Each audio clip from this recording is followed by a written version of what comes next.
This week, President Trump negotiated with China to spur the economies of both countries. I guess on the scale of from 0 to 10, with 10 being the best, I would say the meeting was a 12. A business and jobs boom has been a promise of his second term.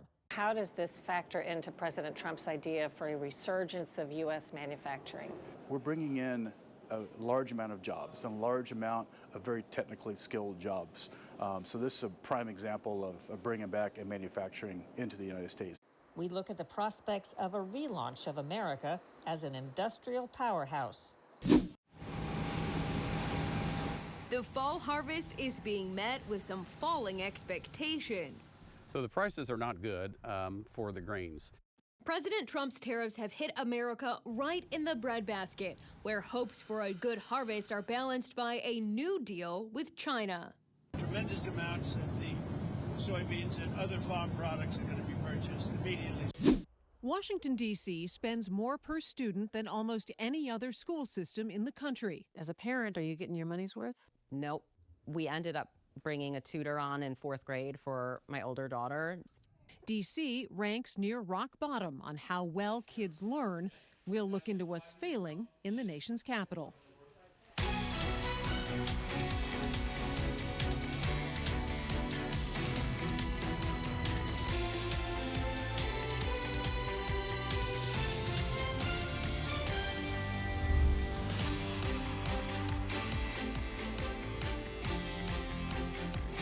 Welcome to Full Measure. I'm Sharyl Attkisson.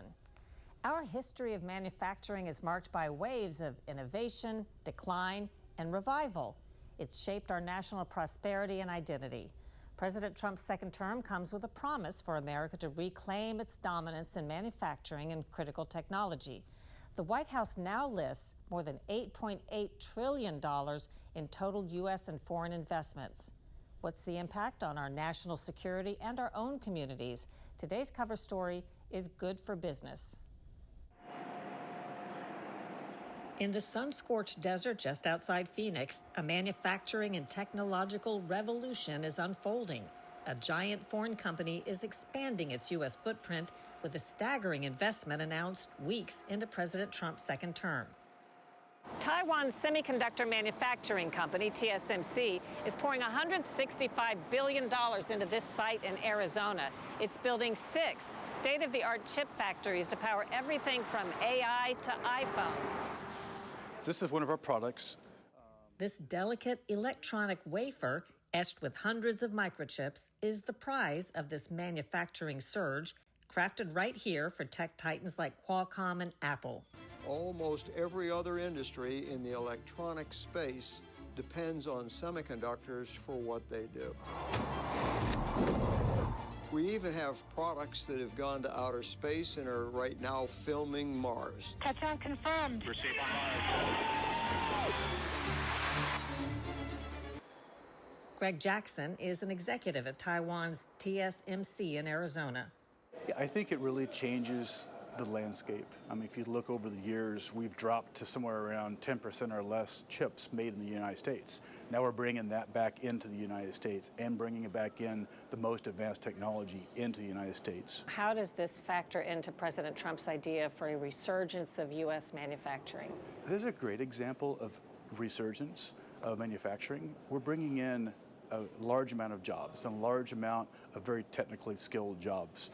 So this is a prime example of bringing back manufacturing into the United States. It's not just creating the semiconductors, it's all of the ecosystem that goes around making semiconductors. It's everything that ties into it as well. The most powerful AI chips in the world will be made right here in America.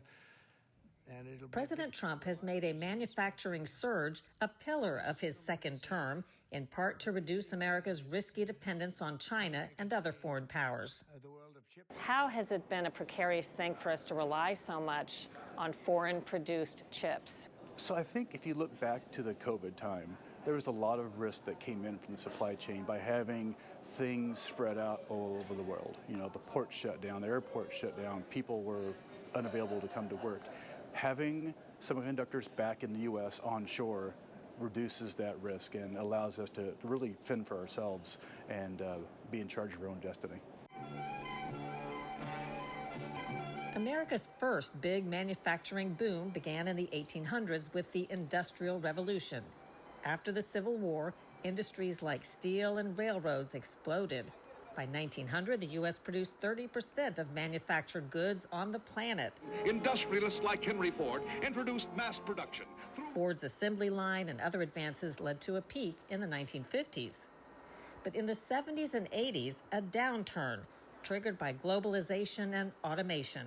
By 2000, we'd lost 5 million jobs, largely in steel, textiles, and electronics. Another dip followed the 2008 recession, 2 million more jobs gone. Now, Trump's strategy leans on incentives and steep tariffs, potentially 25% or more on imported chips. The policies are confusing to some and draw sharp criticism. All right, let's be clear about something that's probably already clear to you. Donald Trump's so-called economic plan is not a plan. It's not even a concept of a plan.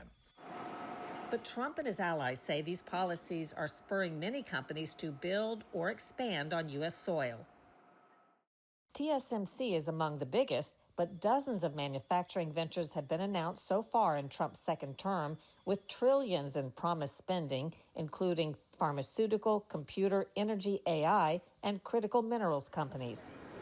A project by Canada-based Cyclic Materials centers on this empty new warehouse in Mesa, Arizona. It will soon be buzzing with machinery, which will recycle and pulverize 8 tons of metal per hour, recovering rare earth minerals vital for electronics. So we can take the whole value out of it and reintegrate it into the global supply chain. Marie Vaillot is with Cyclic Materials. Can you explain how important it is here in the United States for this country to be having more sources, domestic sources for rare earth minerals rather than relying on China and other places? So today, the market, when it comes to rare earths, is overly dominated by China. It's over 90% of the global supply. This supply is obviously at risk with ongoing tensions. So what Cyclic Materials does is we recycle the end-of-life materials to recover these very rare earths and reintegrate it into the supply, which is a critical need for any industry in the U.S. Mark Freeman is mayor of Mesa, where the Cyclic Materials factory is being built. He says his city is perfectly situated for a boom that drives jobs and other economic growth. We have a great manufacturing community here already. The president continues to support and bringing manufacturing back to the United States. I know when I was younger, everything was built in the United States and it's gone offshore or elsewhere. But when we look at it overall, it's just a great thing for the United States. So I welcome it. Beyond national security, the economic ripples are immense. TSMC's Phoenix expansion could generate 40,000 construction jobs and tens of thousands of tech positions. Jennifer De La Cruz is training to be an equipment technician here. I feel like it's a totally different path to what I was doing before. Before I was doing fast food, I did CNA, Amazon. I've been in Amazon for 4 years. So I feel like this is like a whole 180 from all of that. But I find it more interesting. Does this feel like more of a career choice versus just a job? Yes. Not only is it like a feeling like there's a lot of people here, there's a lot of chance to grow. Unlike my other jobs, it was just kind of stationary, one place, no chance to like progress anywhere. Does it make a difference as to the stated policy of who's in charge and what their vision is? I think the policies that have put in place are really helping to drive the construction and manufacturing here, and also removing some of the roadblocks that might exist as well related to policies or things like that. As factories rise and workers train, there are high hopes that a comeback is taking root. If Trump's vision delivers, the results could write the next chapter in America's manufacturing story. And for more on this story, look up my podcast, Full Measure After Hours. Coming up next on Full Measure, pain being felt by U.S. farmers. Will there be gain?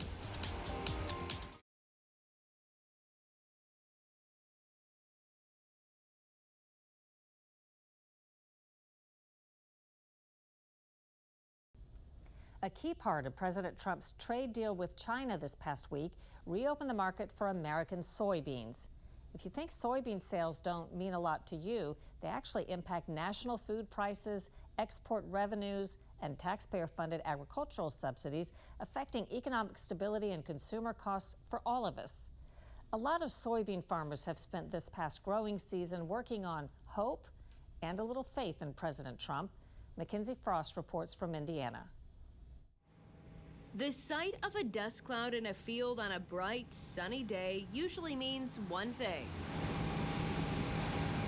It's harvest season.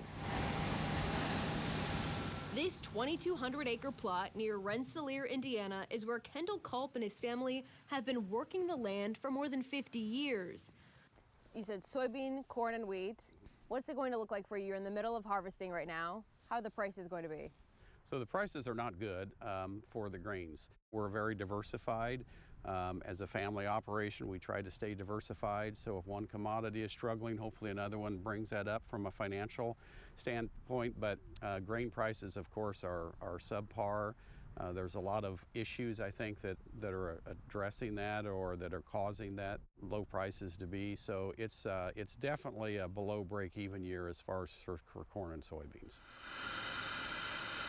China was the largest export market for American soy, typically buying some 60% of U.S. soybean exports.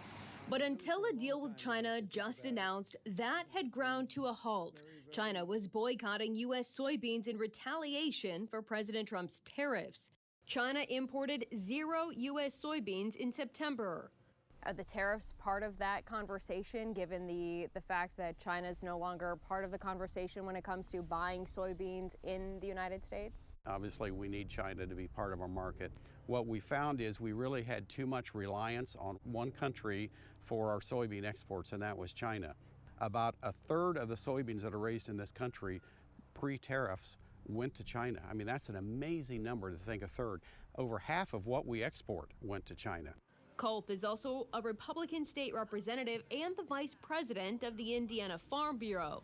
He says the summer's trade war with China was like deja vu all over again. Now, I would say we had this during the first Trump administration as well. The president had our backs. In Trump's first term, China's farm purchases dropped from $19.5 billion to $9 billion.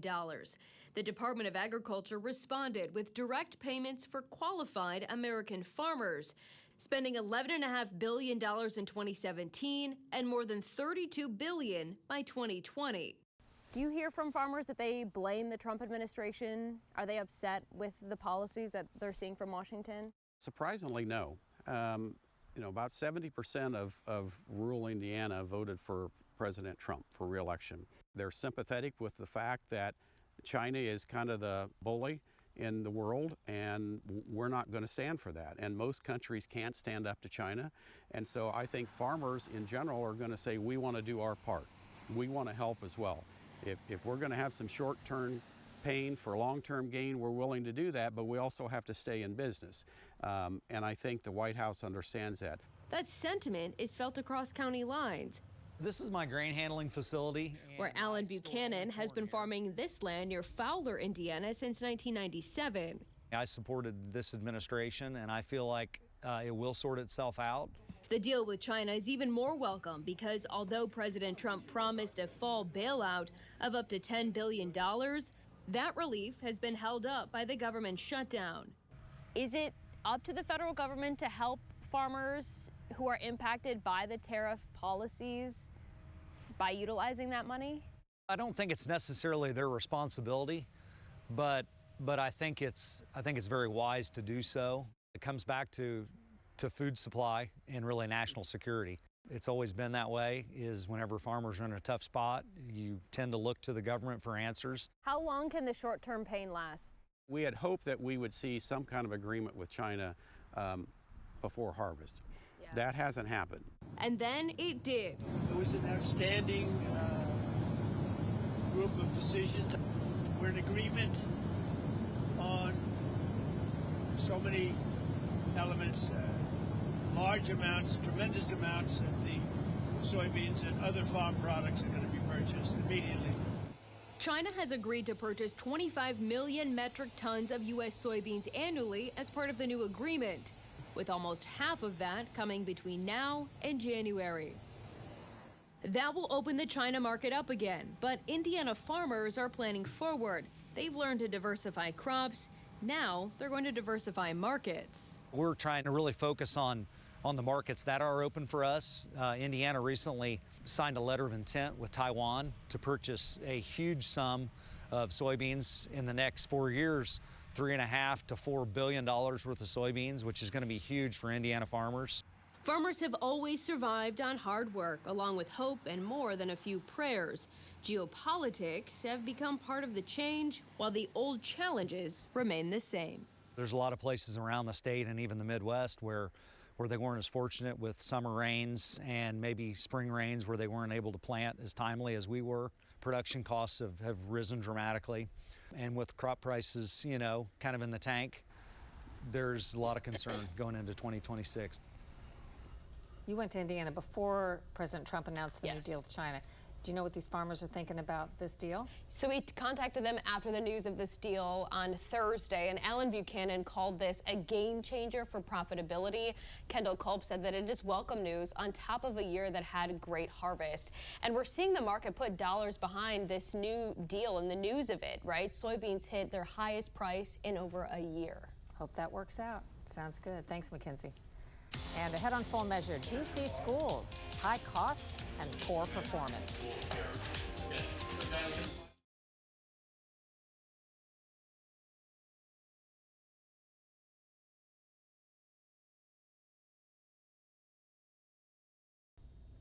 The nation's capital should be a model for public schools. Instead, Washington, D.C. taxpayers pay among the highest in the nation per student, only to see that produce one of the worst outcomes year after year. Lisa Fletcher investigates. Are you excited? New day? Yes! New school? Yeah! That's 11-year-old Leah Terzis on her first day of 6th grade. She's attending private school in nearby Maryland, even though she lives in Washington, D.C. Her mom, Melissa, decided to take Leah and her older sister, Mercina, out of D.C. public schools when it became clear the girls weren't being properly prepared for middle school. What are the main factors that drove your decision to move the girls from DC public schools into private? So having a lack of confidence in some of the subjects that they were going to be able to grasp what they needed to be successful in middle school and high school. A glaring example jolted Melissa when her older daughter was in the 2nd grade. She came home one day in September and we said, oh, tomorrow's a new month. And she couldn't figure out what month came after September. And we were thinking, what did we miss? Were we supposed to do that? As for Leah, she struggled with math and was falling behind, lost in a sea of students.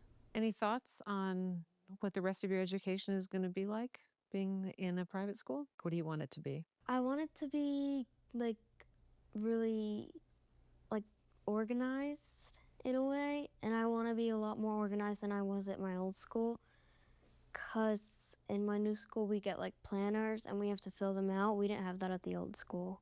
The Terzis' decision to pay to put their girls in this private school in another state is a result of a long-standing controversy in the nation's capital. Washington, D.C. spends more per student than most any other school system in the country, yet consistently ranks near rock bottom in terms of how well kids learn. According to a 2024 report, taxpayers here spend close to $27,000 per student each year, well above the national average and second only to New York. Yet 67% of 4th graders can't do math at grade level. 70% are failing reading standards. By 8th grade, it gets worse. 80% fall below grade level in math, 75% in reading. As a parent, are you getting your money's worth? Nope. We ended up bringing a tutor on in 4th grade for my older daughter because there was just concepts she wasn't getting. Carly Sessoms teaches 4th grade in Washington, D.C. public schools and believes district leadership is the problem, allowing students who struggle with the basics to advance. If we are moving children through the system that are not proficient in reading and writing and basic math, how are we serving that child when back when they were 9 or 10 years old, we saw this potential path for the next 5 to 7 years. It's tragic. We still have many students who are not achieving at their fullest potential. We asked Paul Kine about the criticisms from teachers like Sessoms. He's D.C.'s deputy mayor for education, appointed by the mayor in 2018. With so few 8th graders being proficient in math and reading, what's the district's policy on holding students back? We do not typically hold students back unless they fail their classes. So if you pass your classes and you have achieved the milestones that we expect of you, then you can move on to the next grade. If you retain students, you actually end up with worse outcomes for those students than if you don't. Are taxpayers getting the value out of their dollar here? Yes, 100%. It's true that we're starting from a foundation that none of us would be proud of and that none of us want. But the question I think that families ask is, are you actually doing your best to continue to improve the learning outcomes? There's no quote-unquote silver bullet for any of this, but are we making the right investments that are causing our schools to do better and better every year? The answer is yes. 33% proficiency in 4th grade math doesn't seem better, but Kine points out that's up from 24% just 2 years earlier, giving D.C. the biggest gain among urban districts. Still, not good enough for families like the Terzises, who say they can't afford to waste time. There's so much change, but there's so much stuff that happens to prep them for high school. We wanted to actually just get them out and get them into a private school where there would be a lot more hands-on education.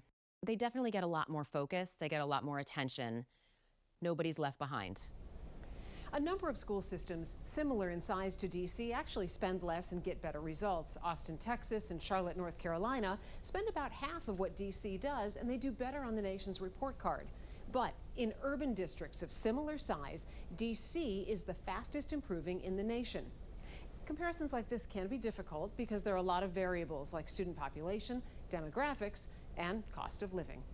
In Washington, D.C., I'm Lisa Fletcher for Full Measure.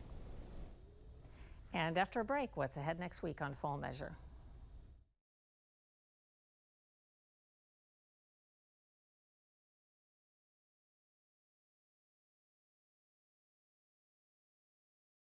Next week on Full Measure, the mysterious and remarkable cold case of a young girl murdered in Florida, unsolved for decades. I just remember the police were at our house that day, and everybody was upset. And that's really all I basically remember from that. And then we was told she was gone, and after that I'm 5, so there really wasn't too much else I could do or know. A staggering coincidence that ultimately brought long-lost family back together next week on Full Measure. Until then, thanks for watching. I'm Sharyl Attkisson.